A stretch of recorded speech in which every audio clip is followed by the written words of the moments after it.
Welcome, welcome, 30-second warning.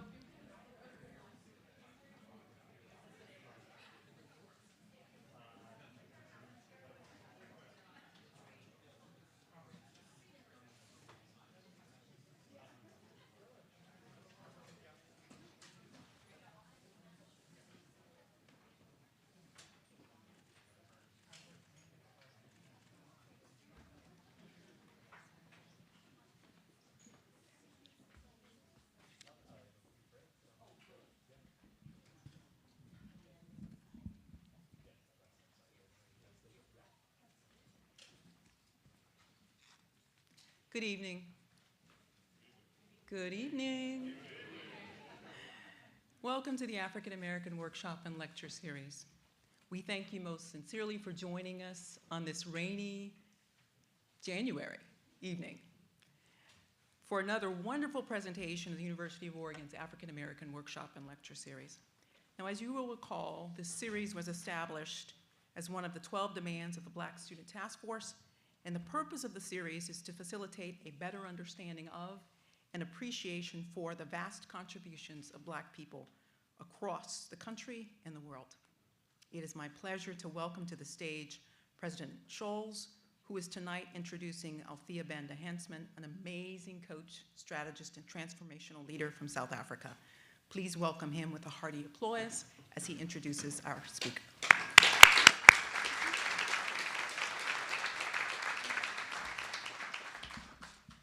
It's wonderful, wonderful to see a room this full and see so many people here. So thank you very much for coming out this evening on this warm January evening.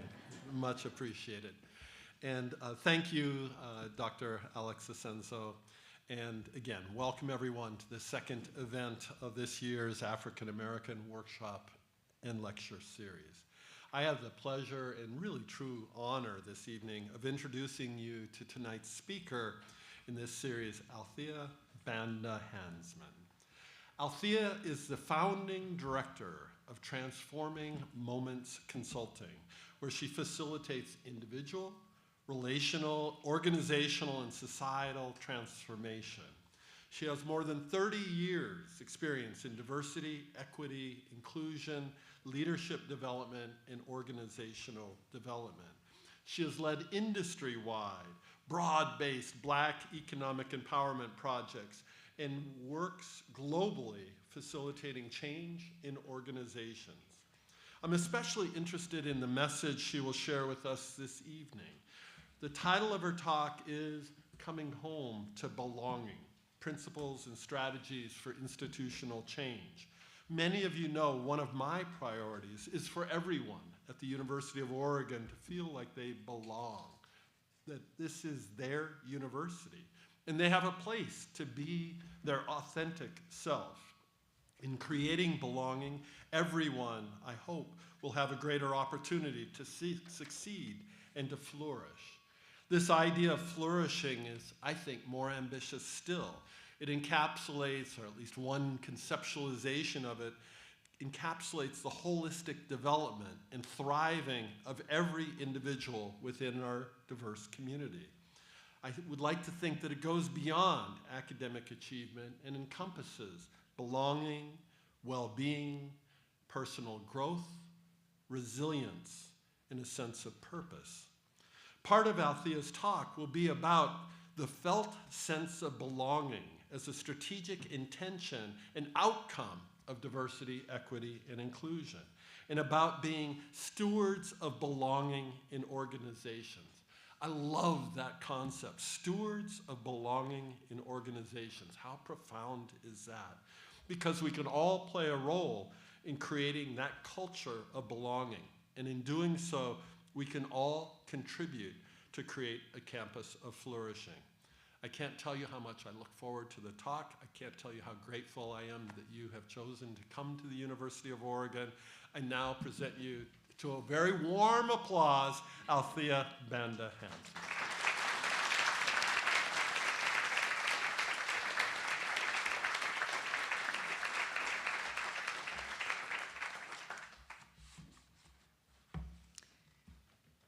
Thank you, Dr. Alex Asenso.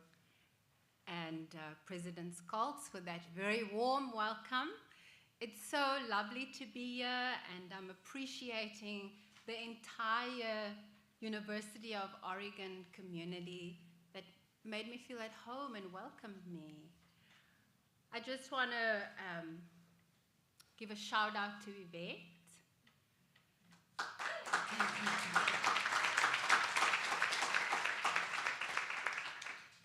I'm in an academic institution, so I forget I have to say Dr. Alex Asenso.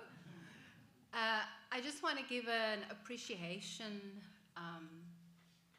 may I say, Yvette, for your perseverance and for your tremendous vision of gathering coaches globally to support leaders here at the University of Oregon, implement belonging and climate change. Yvette, to your team, the equity and inclusion team, I want to appreciate the team for being DEI, diversity, equity, inclusion, and belonging athletes. That's how I experience them. To you, President Scholz, just such deep gratitude for bringing the concept of belonging to the University of Oregon, for institutionalizing it, our community of coaches that are partnering with leaders here at the University of Oregon has palpably felt your presence across oceans. So thank you very much.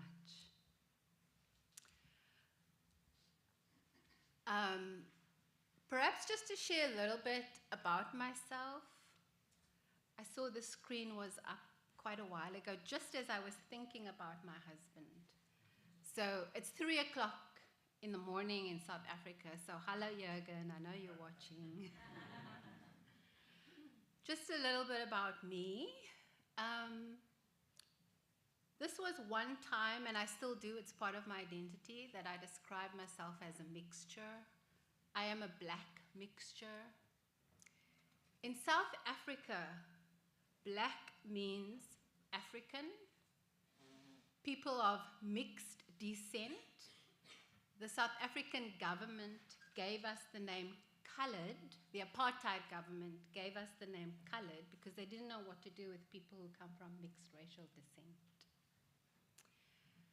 I like the term mixture. Black also means Indian. Black also means Chinese naturalized before 1994.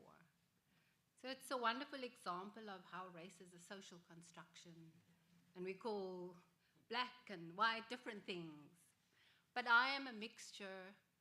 I come from many. I was dreamed up many moons ago from my grandparents and my great-grandparents and my parents.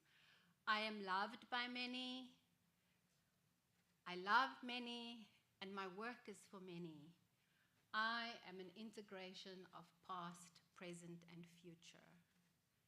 And somewhere, perhaps, for you, there's a resonance of belonging that might be similar or different in these words. I come from a family. My mom is not here in this picture. Her name was Sylvia Dulcie Beryl Banda. She passed away 30 years ago, 31 years ago when I was 23. But this is the last time when we had Christmas with my father. He passed away the 20th of April this year, and we buried him on Freedom Day. And this is my siblings. It's another place from which I come and which I belong. And a little bit of our extended family. 3 of us siblings married people outside or not South African or different to us. My sister married a South African who's very different to her. And so difference and belonging are part of our makeup, of our family. And I also have to acknowledge my aunts and uncles who hold us. So my gratitude to them. I come from the country, South Africa, that holds lots of extremes. We hold joy. One of the places that gives South Africa joy is sport.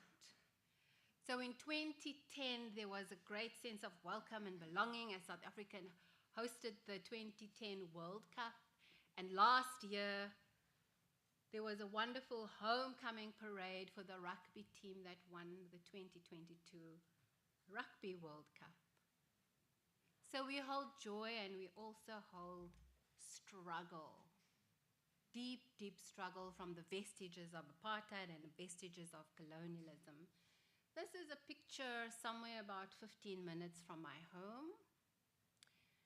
It is a white neighborhood, predominantly white neighborhood, housed by historically white, green, leafy community that's next to a shanty town, a shack town, Imizamayetu, where there's communal sanitation. If somebody's house gets set alight, the whole community is impacted. And so we're also a country that's trying to create belonging in places and for communities and people that were left stripped of belonging. One of the things today was challenging for me, I have to say, for some reason, a little bit. But I think what I was working with is as much struggle as we have in our country, our legislative system supports diversity, equity, and inclusion. So written in the legislation, and all companies participate, is a Black economic empowerment framework that legislates the inclusion of ownership, of management control in an organization, legislates equity in capacity building, legislates equity in representation, and legislates empowerment in social corporate responsibility. And so I'm so very much aware that I come this time to America. I've studied in America, I've visited in America, but I come at a time when it feels in some circles or in political circles, the vestiges or the control of whiteness wants to endure. And to that I say, we were also there in South Africa, and things were very difficult. Many people were killed. From over the seas, I say keep with the vision. We had visionary leaders that led us through. We had Nelson Mandela, we had Desmond Tutu, we had many others. And so this is a trial, a testing time for many in the US, and the world is watching. And what a beautiful time it also is to plant the seeds that those who come 7 or 9 generations from here will reap. So just a word of encouragement to keep going. One of the capacities that we need to cultivate as we foster belonging is this capacity of our inner transformation and our outer transformation. Part of the capacities of inner transformation is having a grounding practice or a centering practice or anything that helps us to go in and be grounded and really operate from the inner place of our wisdom. And so for the next 2 minutes or so, I want to invite us into centering into that inner place where you already belong, where we already are connected to great possibility. And how I invite us to do that, if you would free your hands from anything that you might have in it, And either you might want to have your eyes in the exercise, 45-degree on your lap, or close that, or any way position your body where you can become still. And so noticing this capacity to go inward and shift from attention from the outside into yourself. Welcome home to your body, where you belong. And just feel your feet on the ground.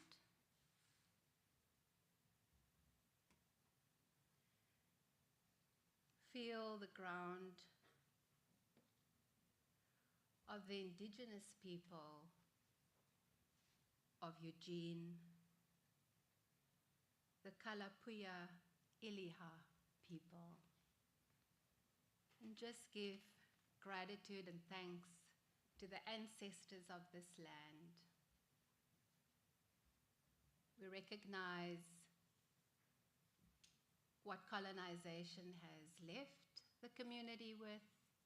We recognize what colonization has left the world with, and the reminders of repair work that we have in this time.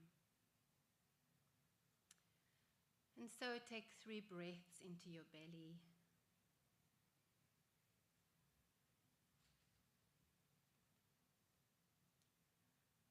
Asking your body, what brought your body here tonight, this evening?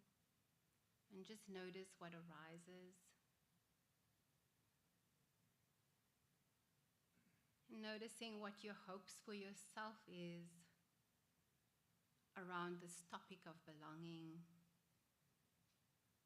Noticing what your hopes for us as a community gathering here in person and the online community, what your hopes are for us as a collective. And take another 3 breaths into your belly.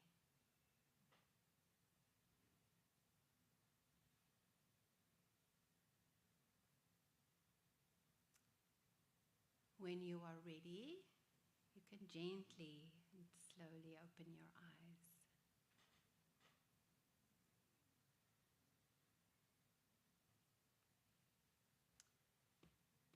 Thank you for that practice. In stillness and centering, we plant. Sometimes we plant things that we sense and we only reap them 10, 20 years from now. Sometimes we reap them the next day.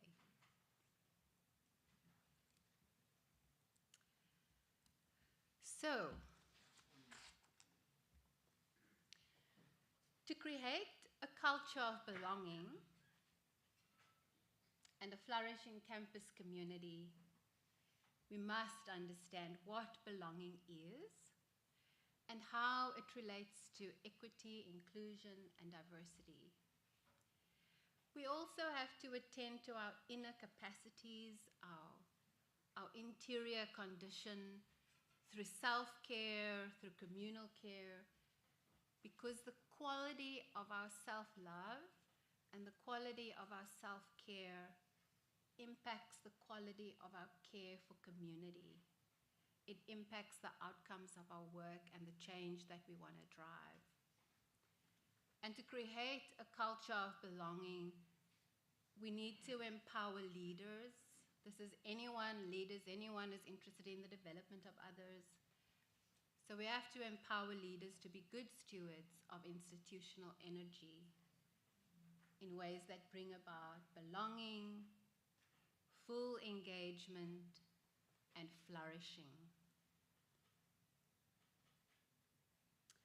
And so this evening's talk will parallel inner capacities and the outer capacities for showing up and creating belonging. There's this wonderful quote by the late Bill or William O'Brien that says the success of an intervention depends on the interior condition of the intervener. So is my interior condition ripe and ready for all that is possible for belonging? Let us look at our journey this evening. I would like us to go on a journey and explore what does it mean to come home to belonging, how we might be cultivating the energy for the long journey of belonging. If you are serious, if we are serious about the journey of belonging, we will be facing deep valleys, steep mountains, the capacity to remember, to give gratitude in any situation, and we will be holding space for lots of celebration and the unexpected surprises and joys along the way. We'll have some time to think together, and we'll look at how we might transform our relationship to power. These are important ingredients of coming home to belonging and living out principles and strategies for institutional change. All to say that what we're about is we're wanting to unleash this beautiful potential of flourishing and belonging, which is about being fully engaged and well at work and bringing all our many colors to our human creations and our innovations. Let us look at how we might define belonging. What is belonging? Belonging has an aspect of diversity. So diversity is the multiple identities that's represented in an institution or an organization. So who is here? Who is here? What makes up belonging is also inclusion, and this is the inclusion of thoughts, of ideas, of perspectives, of experiences, of contributions of all individuals and diverse groups that are welcomed and genuinely matter. Equity is constantly and consistently recognizing and redistributing power for good.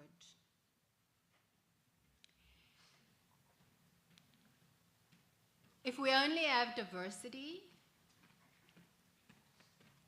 and inclusion, if we have diversity and no inclusion, we have an institution where the dominant group or dominant ideology is deferred to for decision-making, for opportunities, and promotions. I am here, I'm in an institution, and I have to comply to whatever the dominant group is.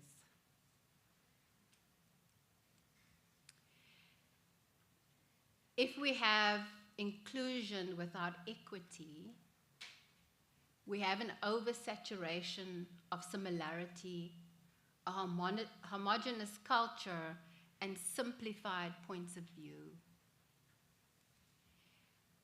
If we just have diversity without equity, we have a culture of assimilation that results in disengagement and low retention. So where do you see these operating in your community or at the university? Inclusion, equity,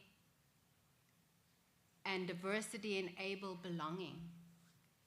Belonging as an institution or an organization that engages the full potential of an individual, where human flourishing, where psychological safety, innovation thrives, and views and beliefs and values are integrated. The combination of diversity, equity, inclusion, and belonging makes social justice possible and psychological safety possible. What else does it mean to come home to belonging? Belonging in its essence is about our interconnectedness with one another, our human connection. In South Africa, or Southern Africa, belonging takes the form of a concept of Ubuntu. And Desmond Tutu says, we say in our African idiom, you can come as hear him, he says, we say in our African idiom, a person is a person through other persons. The solitary human being is a contradiction in terms. I need you in order to be me, and you need me in order to be you. We are caught up in this delicate network of interconnectedness. I have gifts you don't. You have gifts that I don't. And you can hear him say, and voila! We are made different so that we might know our need for one another. The completely self-sufficient human being is a subhuman. Thus, diversity and difference is the essence of who we are. Expanding on what Ubuntu or belonging with one another means, Pumla Gobodo Madikizela was also part of the Truth and Reconciliation Commission. She said we could explain Ubuntu in another isiXhosa term. Umtu gumtu gabanya abuntu. A person is a person through being witnessed by and engaged in reciprocal witnessing of other persons. A person becomes a human being through the multiplicity of relationships with others. And I found that really true as I was preparing for this talk. For some reason, I could not prepare the talk without conversation with many others. And I noticed I became, as I was speaking, my thoughts and where I was struggling, where I was stuck, and where I had forgotten things.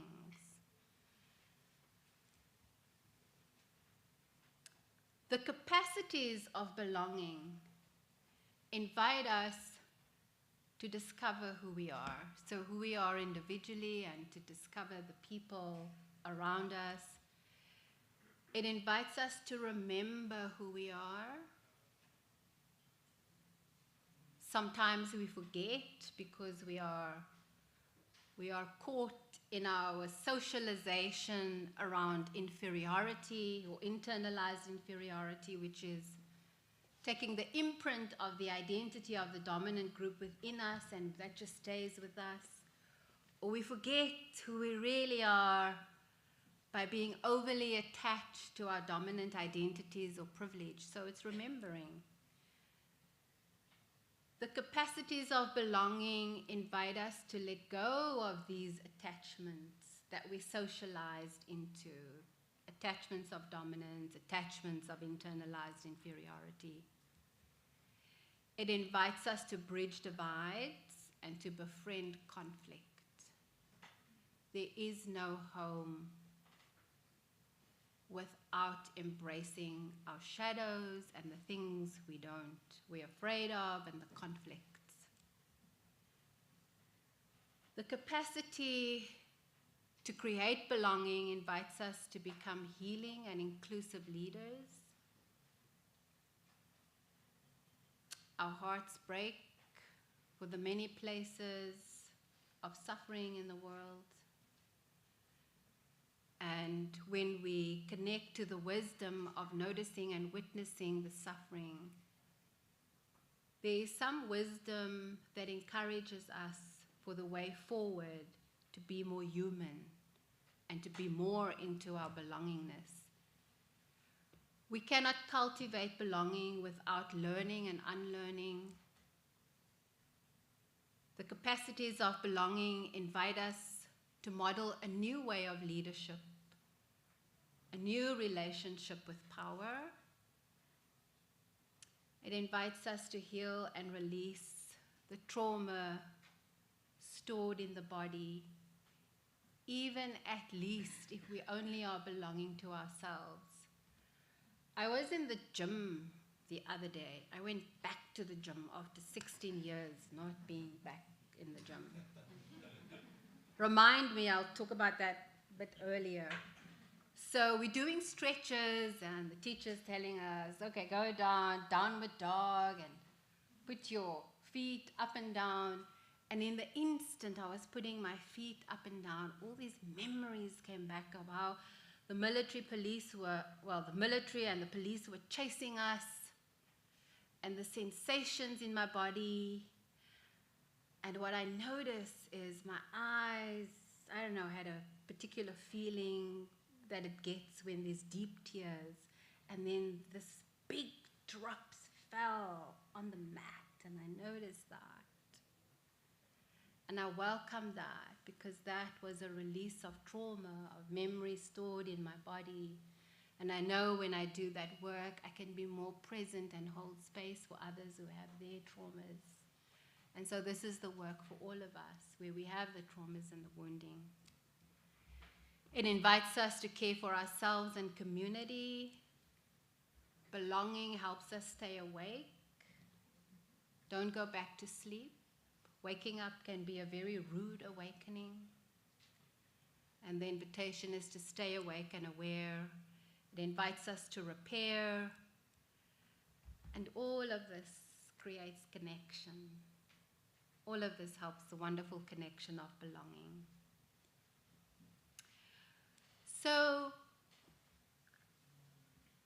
coming back to a principle that enables all of us to come home to belonging and create community. And it's the principle that we do need to wake up to the human condition. Belonging is an invitation to wake up, to look into suffering while harvesting its wisdom, and to have the courage and the humility to care, repair, and create wholeness. If you're wanting to stay comfortable, that goes in a different direction than wanting to hold space for belonging. But perhaps there's an opportunity to practice compassion for the desire to want to be comfortable. We all want to be comfortable.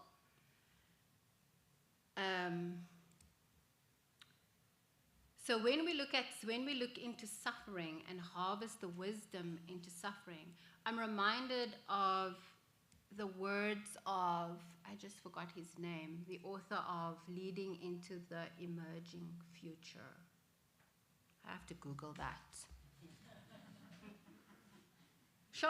Otto Scharmer, yes. So Otto Scharmer reminds us that collectively we are producing results that nobody wants. And he says we are producing this collective results that nobody wants in the 3 divides. 1, the ecological divide. We've divided ourselves between us and nature. We're living on one planet, but we are consuming as if we live on 1.5 planets. There's the social divide, the divide between one another, where the rich, poor, white, black, male, female, heterosexual, LGBTQI+, Anglo-Saxon, foreigners, many divides. And he talks about the spiritual divide, which is the divide between self and self, the disconnection from meaning and purpose. And so we find ourselves in a space today where the rate of suicide far outweighs the rate of homicide. We had a friend and colleague this time, January, died by suicide. and left a note that he can't change himself anymore at 62. I watched a funeral service online of a dad that spent the last 15 minutes of his son's life with his son, who also died by suicide, and graciously created belonging in those last minutes of having community with his son. As he said, underneath are the everlasting arms of God to his son. And so there's a need for connectedness or belonging to the earth, connectedness across difference and groups, a need for our connectedness to personal meaning and purpose. These are deep needs of the world at this time. What this capacity and the invitation to look into the wisdom of suffering means is that we break open.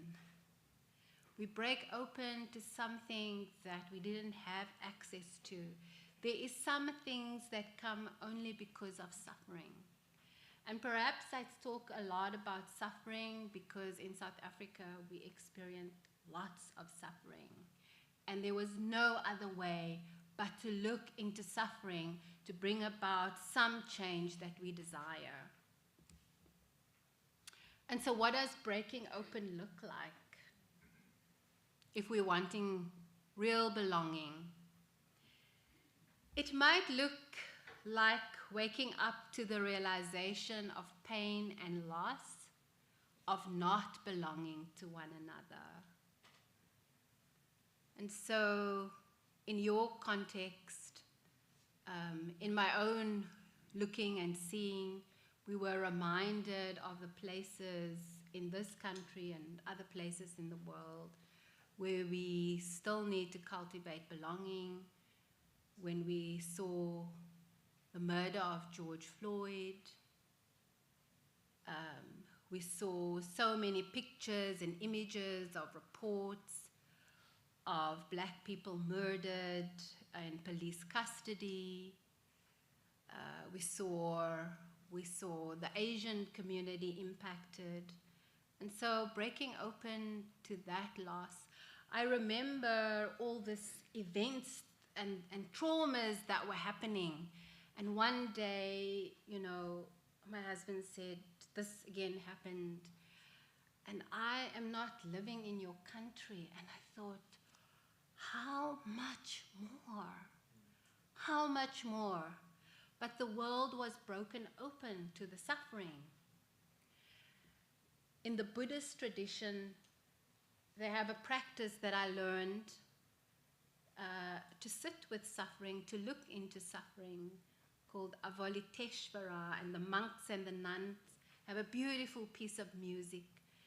And so when I heard this of another event in the news at that time, I went to take my mat and sit on the lawn and just wept, and really wept. I was glad I had that time so that I don't keep that grief in my body, but it also enlarged my heart with compassion. And at that time, my practice grew even greater globally. Breaking open also looks like experiencing or witnessing suffering in crisis, in breakdowns, and distilling its wisdom. It looks like addressing root causes.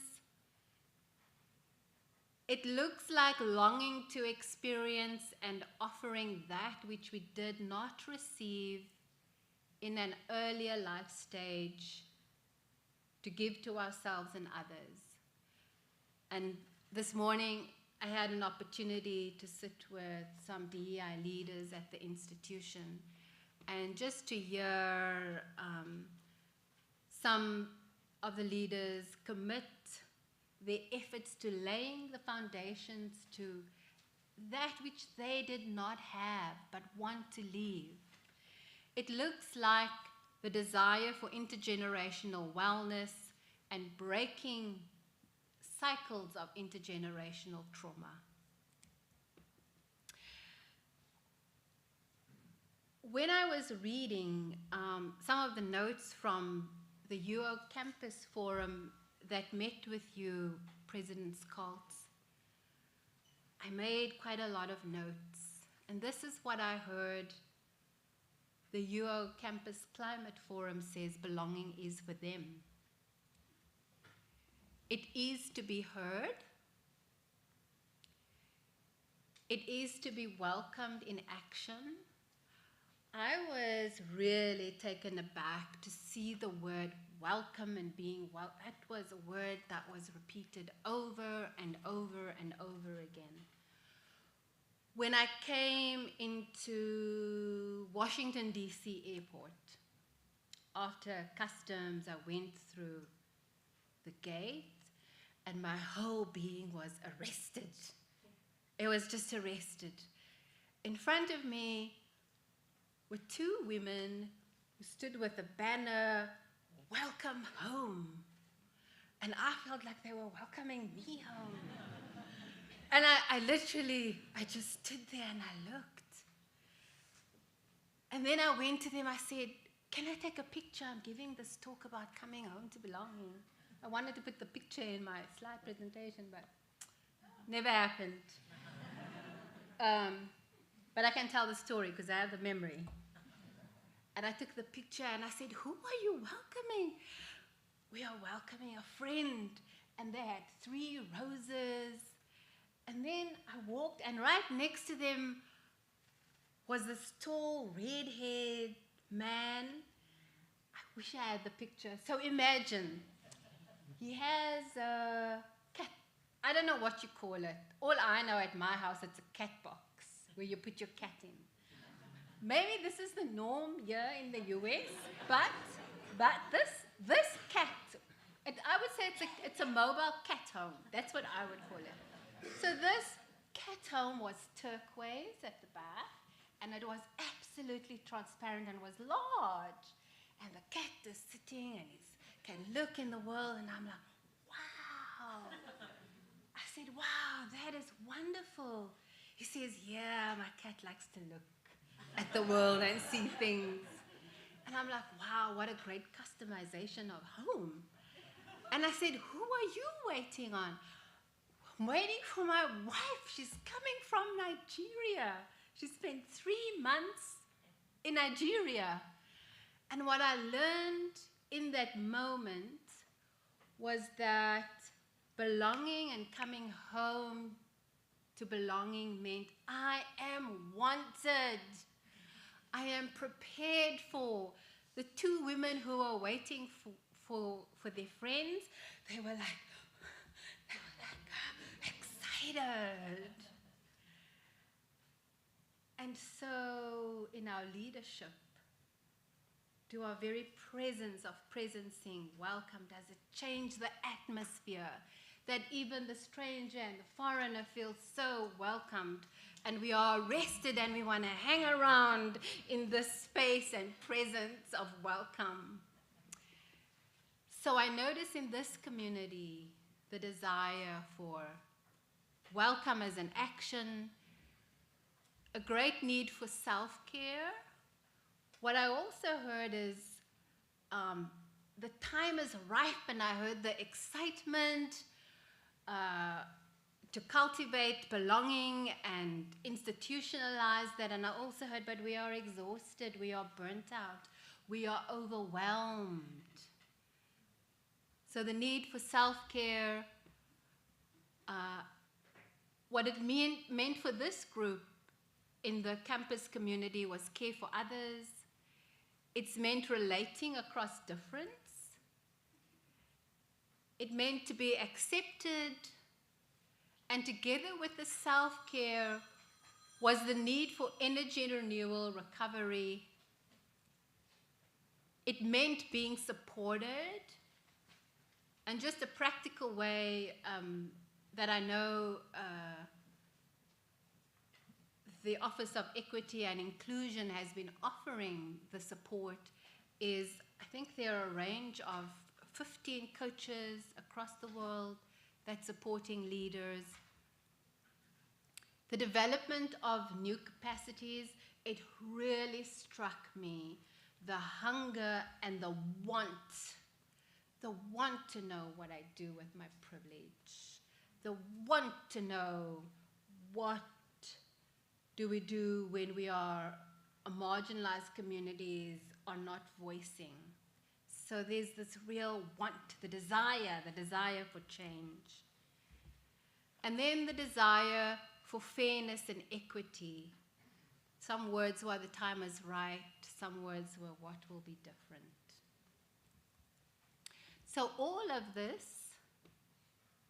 tells me, for the Climate Forum, belonging is a psychologically and a physically safe place where everyone's nervous systems is regulated by self-care and care by the social context.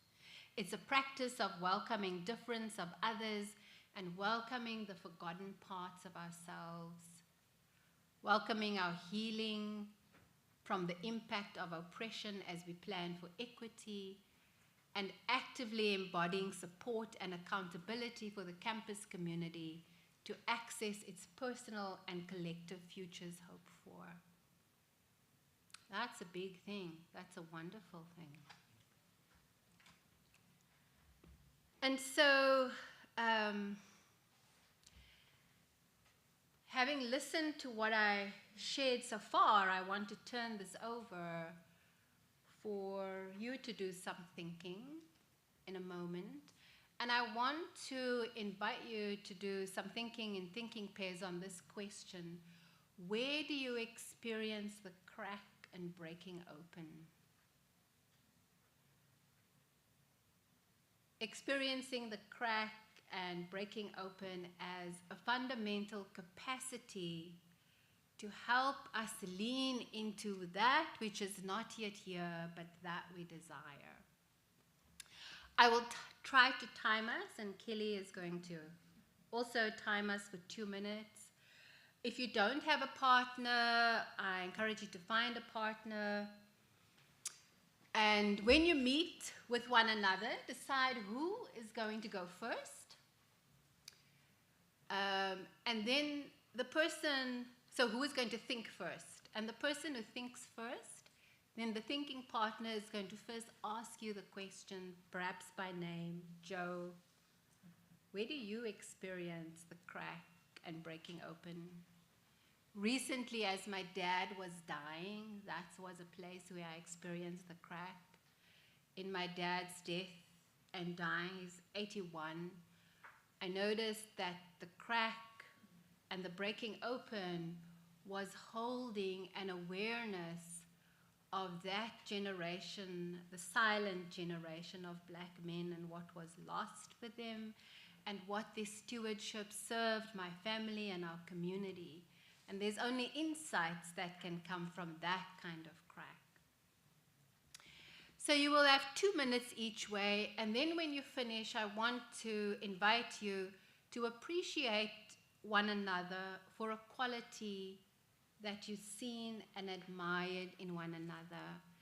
And you are doing this practice of appreciation because appreciation is one way which we see each other, where we witness and we reflect back what we see. And that appreciation gives encouragement for the way forward and the change journey. Any questions about the practice? Find your partner.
and humility to care, repair, and create wholeness. I'd like us to journey to the second principle, which is self-care for collective care. Cultivating belonging necessitates the practice of self-care in order to sustain our care for others and community. The quality of our care and our relationship for ourselves impacts the quality of our relationship with others and the quality of care in community. Self-care is an act of non-violence. And the antidote to non-violence is care. And so I want to stress that, because those of us in helping professions, in wanting to see change, can or sometimes might have the tendency to get involved until we burn out. And that is an attachment that we need to let go of. What beauty can come when the generations watch us prioritize self-care, and the quality of our being impacts the welcome and the quality of the atmosphere in our communities. And so I've adapted this quote from Jim Loehr and Tony Schwartz from their book, Full Engagement. Time, not energy, is the key to high performance. Leaders are stewards of belonging and institutional energy in companies and organizations and even in families. They can both inspire and demoralize others by how effectively they manage their own energy and how well they mobilize, focus, invest, and renew the collective energy of those they lead. The skillful management of energy, individually and institutionally, makes something possible that we call full engagement. And you can even substitute and say human flourishing.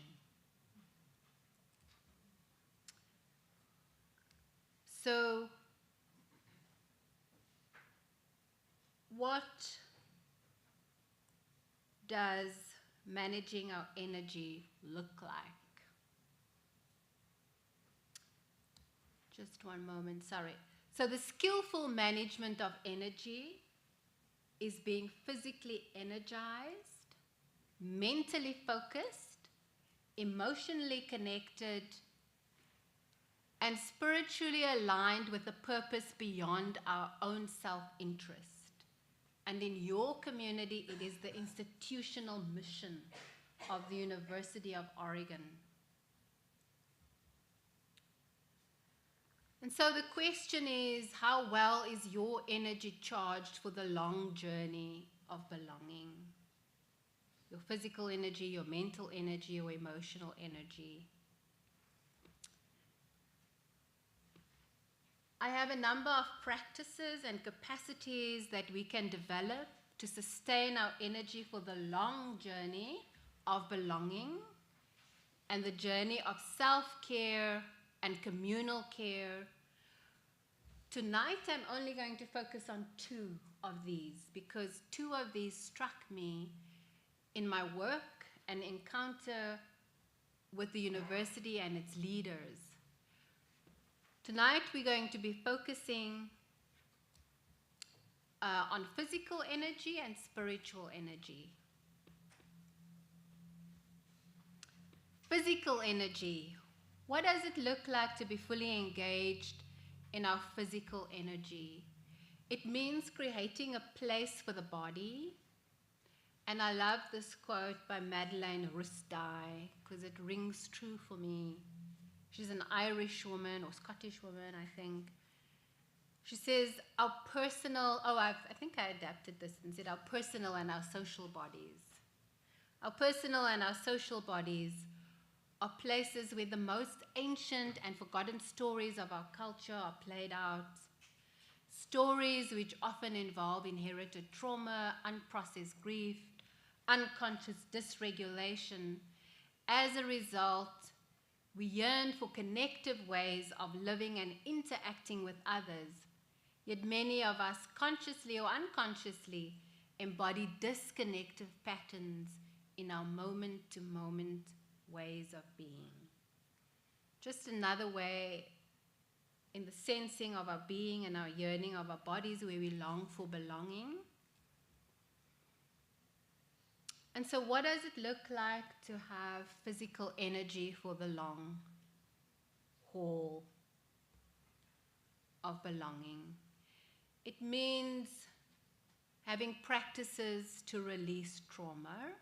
I shared with you one of exercise is often something very healing for me.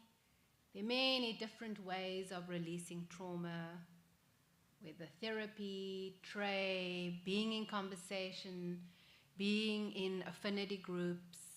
But this is important to release whatever the wounds and the emotions that are associated with that are in our body. For many of us, it takes a whole lifetime, and we release little by little. It means having slowing down and recovery practices. It means being engaged in strategic eating. I relearned that in midlife, I need to eat 150 grams of protein. It means having exercise. I often forget some of these good facts, and then I relearned again when I'm exercising, I'm releasing cortisol. So now what happens is when I'm stressed, exercise, yay! There are many resources out there to discern what strategic eating habits mean for you, what exercise works for you.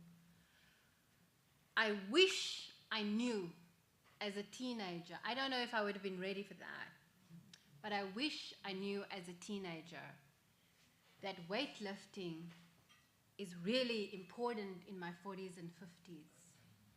So I stopped weightlifting at 37.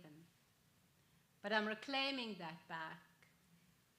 So if there's anyone younger than 53 and you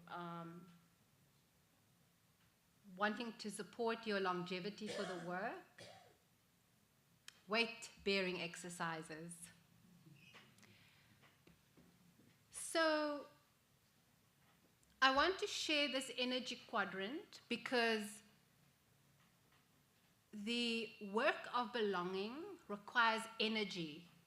It requires change. So it requires us to perform. In the performance zone, we might feel challenged, purposeful, calm, focused, optimistic, energized, present, embodied, psychologically safe. We might have the presence of dissenting voices, and there might be co-regulation with one another. In a capitalist environment, when we have to work, and sometimes overwork, many of us are finding ourselves in survival and struggling with that. And we're driven, we're pushing, perhaps impatient, frustrated, irritable, anxious, overwhelmed, isolated when we're in survival. If we are not bringing ourselves back to regulation, we go into burnout, confused, exhausted, empty, depressed, sad, angry, hopeless, detached, numb, dysregulation, illness, and an environment for disease.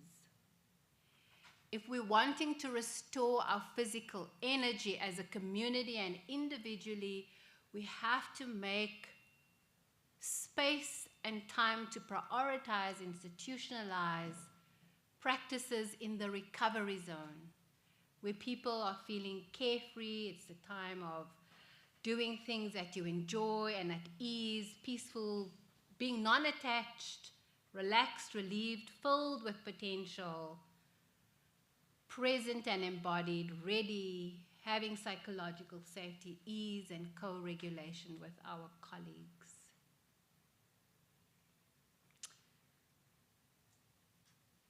Yeah, and I'm often with executives who are really needing recovery. So what might recovery practices look like that aid belonging in your community? I was so thrilled today when I was walking and seeing there's a screen out that says well-being coaches. I don't know, there was some sister group there. Yeah, great, wonderful. And what else might you need?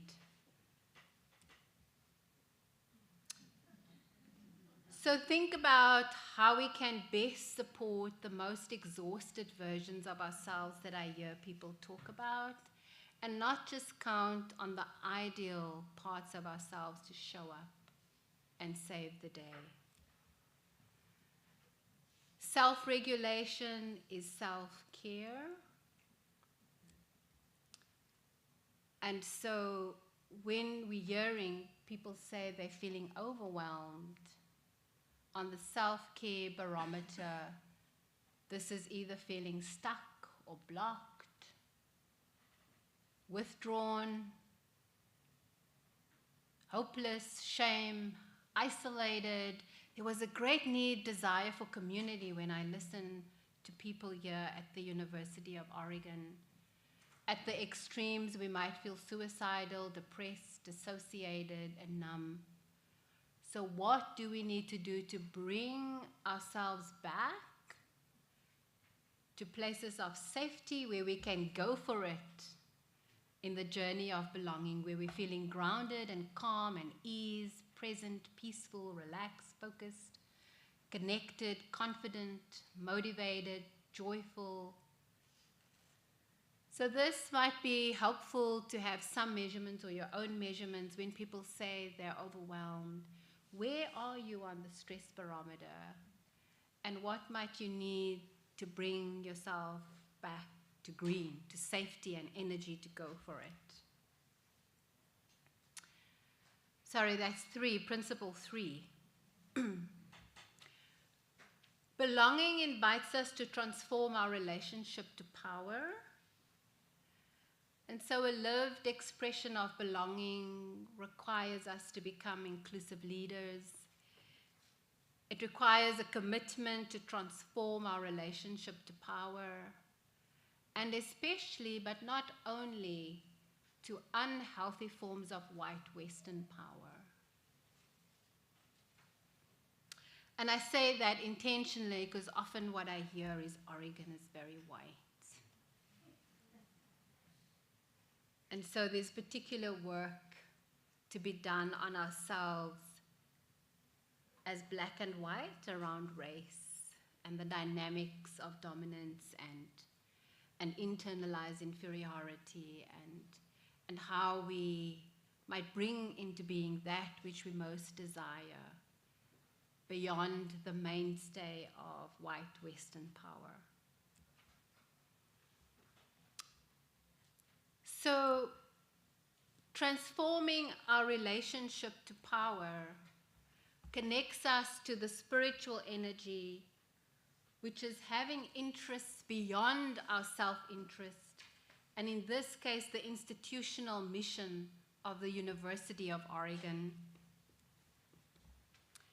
Having a sense of belonging and being part of something greater than ourselves is essential.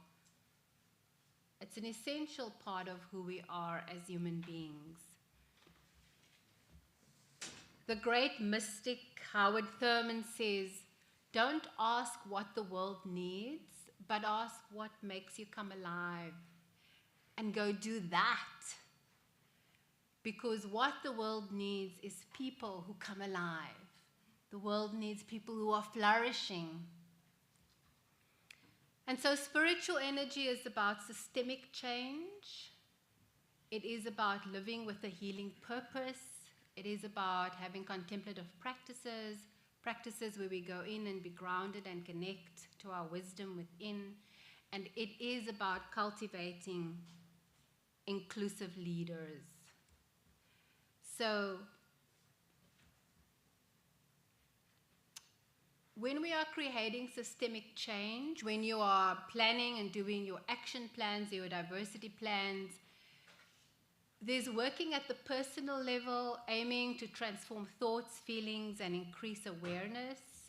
There's working at the interpersonal level, enhancing our skills in communication, our patterns of behavior, our relationship. There's working at the institutional level, identifying structural barriers, creating policies and practices. There's programs that support equitable outcomes. And then there's working at the cultural level that aims to create an environment representative and welcoming to the organization's diversity and celebrating and utilizing differences. And so I'm noticing quite extraordinary work in the University of Oregon in driving institutional change, in driving cultural change. The climate survey sits under the cultural change. Yeah, and I'm also noticing and hearing a yearning at the personal level to connect with others and to learn from getting to know one another. So as you do your change plans, which areas is emphasized? The institutional, cultural, or interpersonal, or personal? Which areas are less emphasized that welcomes attention? Contemplative practices that connect us with our inner wisdom. There are so many, and I've just highlighted a cluster. Perhaps you can connect and see which you're already using, which call out to you. The practices of stillness, so the centering that we did as a form. There's generative practices, creative practices like the arts, active practices of contemplation, even marching, advocacy for others. There are relational practices. You just did that in the thinking pairs, dialogue with one another. There's movement practices, yoga, and there's also ritual or cyclical practices that can happen, whether an annual retreat. So this is very important. It is the balance and inviting being and doing and coming back to being. One of the capacities that we need to transform our relationship to power is to think and plan 7 to 9 generations ahead. Generation is about 30 years. So if you're thinking and planning for 9 generations, that's 230 years from now.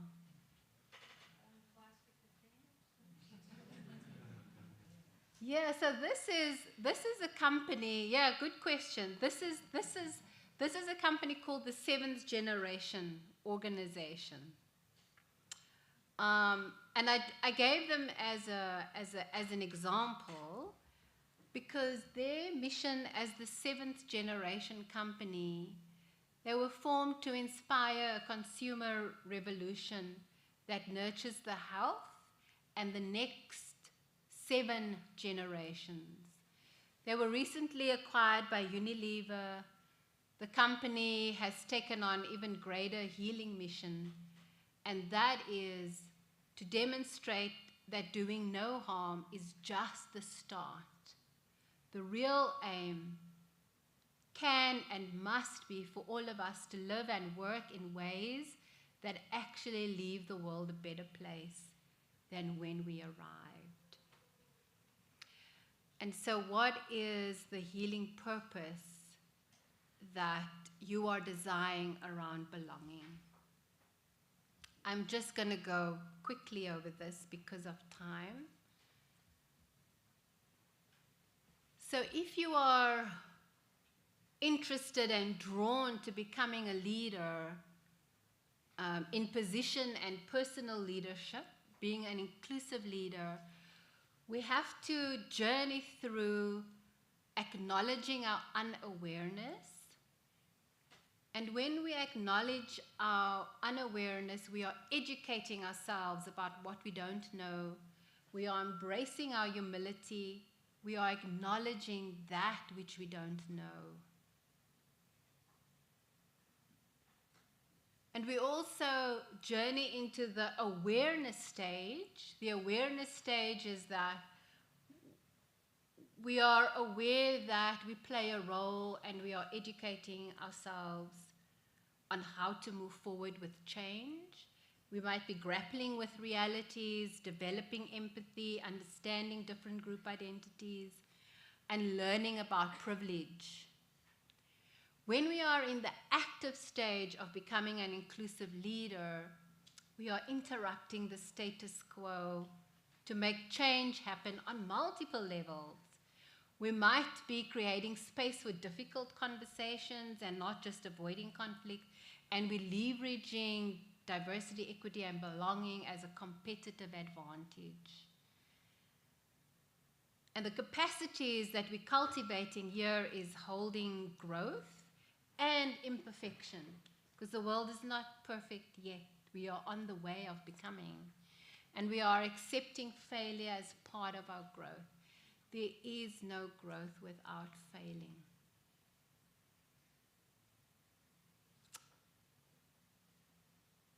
If we're in the fourth stage of becoming an inclusive leader, we are an advocate. We're learning and leaning into a new type of leadership. It's coming more into form. We're understanding different group identities. We're leveraging our power to influence and the resources as an ally and speed up impact. And we're building the capacities in ourselves of resilience, perseverance, and pushing to do better. So again, in terms of your physical energy and your spiritual energy, how well is your energy charged for the journey of belonging? And so given all that I've shared, perhaps just take one moment to think about perhaps where you've been moved, what touched you, where you felt challenged. Perhaps you didn't agree with something. This might all be food to invite you into what is the next step. Just the next beginning step, a very small step that you might take to live into all that you learned or something that you were moved by this evening. Perhaps just take a moment in stillness. What is your step in creating this environment of coming home to belonging and institutional change here at the University of Oregon?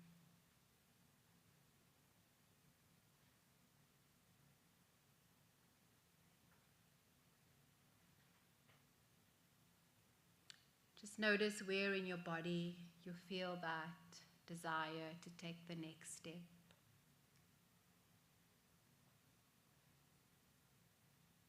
And what might support you in taking that next step that you yearn for.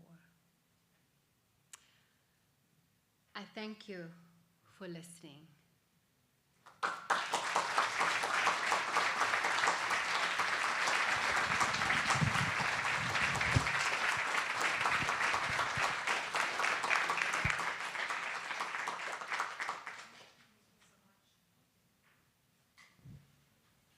There we go.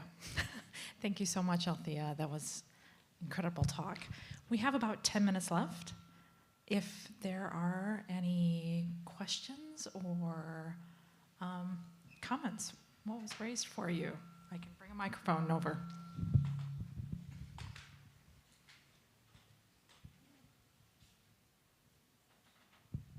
Be brave.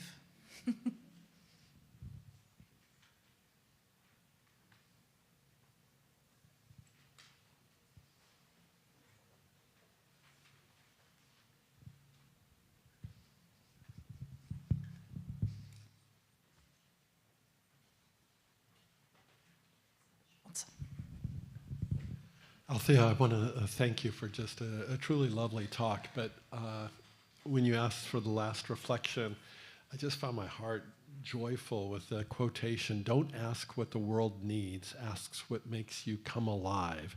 Then do that, the world needs more people who have come alive." And I think you've given us a lot of things to reflect on, what it means to come alive and be part of the community and enhance that belonging. So I can't thank you enough. Thank you.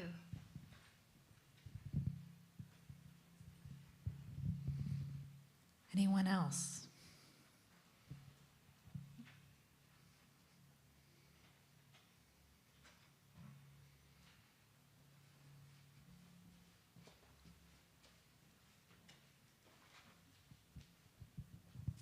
Thank you, Althea. Can you help us as we work on thinking about this movement from diversity, or actually equity and inclusion, to belonging? You've talked about some of the definitional and conceptual aspects of that. What are some of the specific or creative ways that you've seen companies, nonprofits, or organizations in South Africa actually make those concepts come to life? Yeah, that's a good question.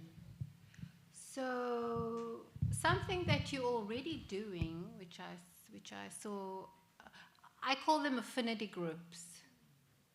So you've got Black, Asian, the Decentering Whiteness group. I think there's a Latinx group. And perhaps there could be what other affinity groups might be needed.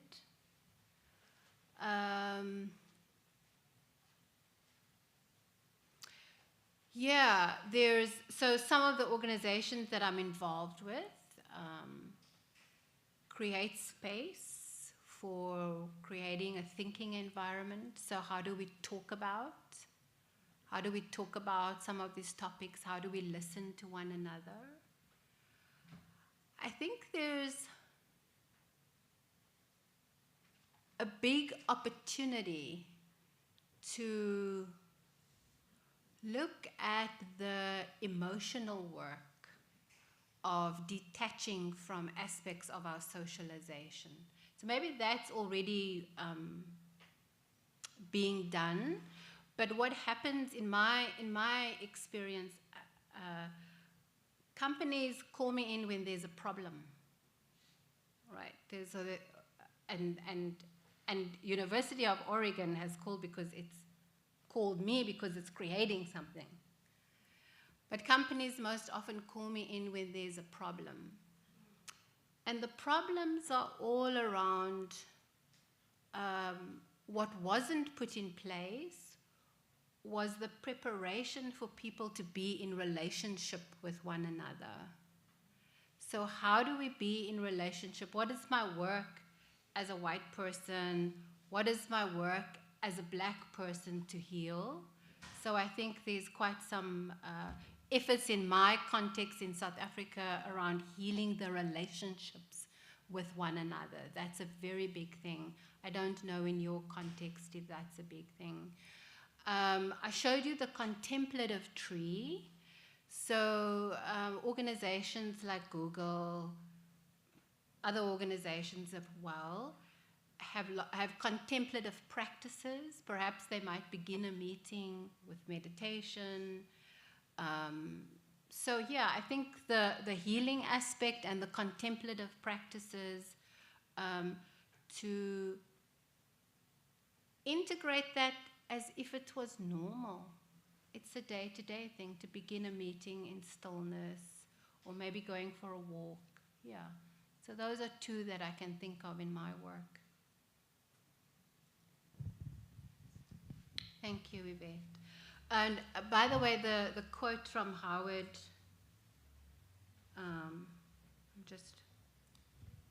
Howard Thurman, yes.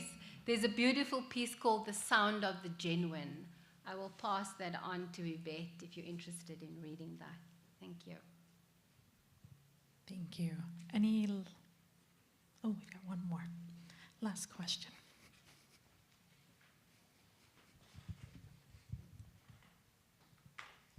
I guess I don't know if this is a question or not, but one thing that struck me about your description of belonging at the University of Oregon was you had self-care and care for others up next to each other. And one thing I'm hearing talking with faculty around our college is that like sort of burnout and feeling overwhelmed, and we're asking people to help onboard or cross-train, those kind of things. And so like one of the challenges we see constantly is like, I'm just trying to get, make it through the day. It's very hard to then care for others. But I'm wondering if, is there a way, I mean, is it a sort of fixed pie that you have to divide up, or is there energy and support you get from caring for others that actually helps with self-care? Yeah, so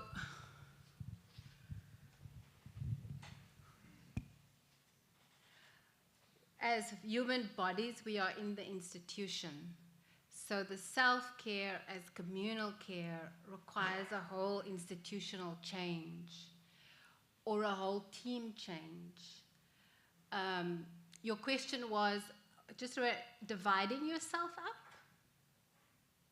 I guess I'm thinking if you're trying to focus on self-care, but you're finding it challenging, then trying to help care for others may be hard because you've only got so much in your pot, basically. Yeah, so my invitation is to notice the habit and the attachment of constantly caring for others, because that's the habit that needs to transform. So either it's going to continue, but something would have to break the pattern. I think we would want to want something different.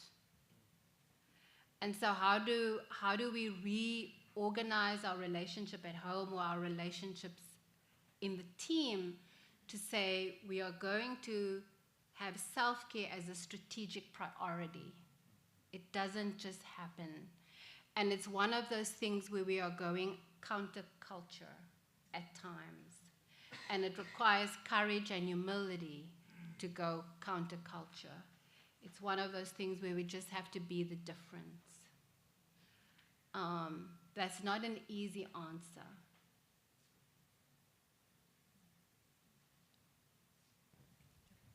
We do have one more if we've got time, really quick.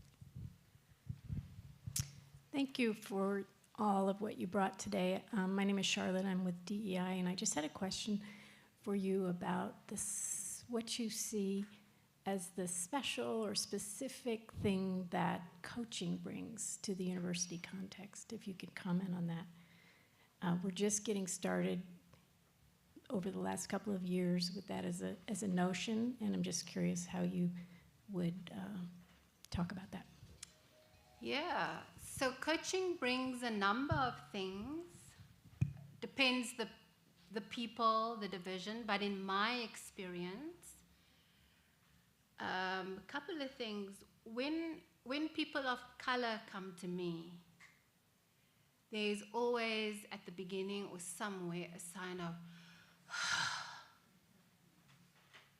I can be myself. So that's one dimension. There's a place where I can express myself. It doesn't only happen with people of color.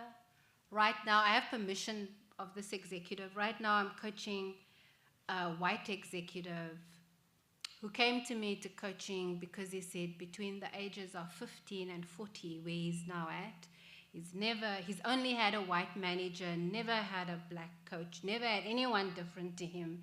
First time he's got a female manager, and he's seeking out a black person because he's never been exposed. Not only on race, but I think coaching can expose people to new ideas.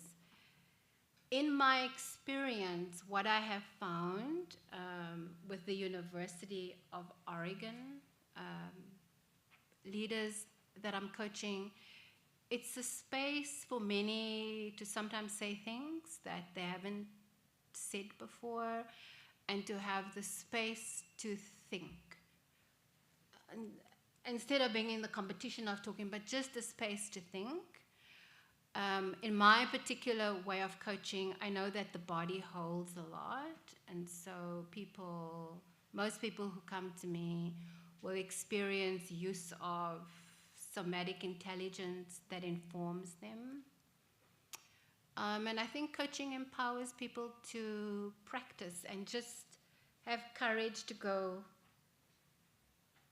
take the dive can be encouraging. That is some. There's lots more, but that's what I found in my experience. And so perhaps that could also be a question that's asked back to people who are being coached in your community as you garner your wisdom. Yes. Thank you, you. Althea. Thank you, Althea. Can we have one more round of applause?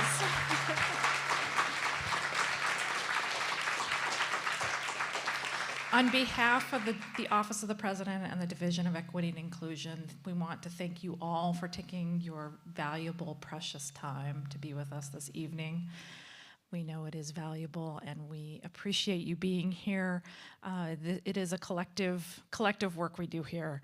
And Althea, thank you so much for traveling literally halfway across the world. We're so glad that this week was not last week and that we do get to see you and be with you. We wish you well the rest of your week working with others across this campus, and safe journeys back. Thank you all again. Good night.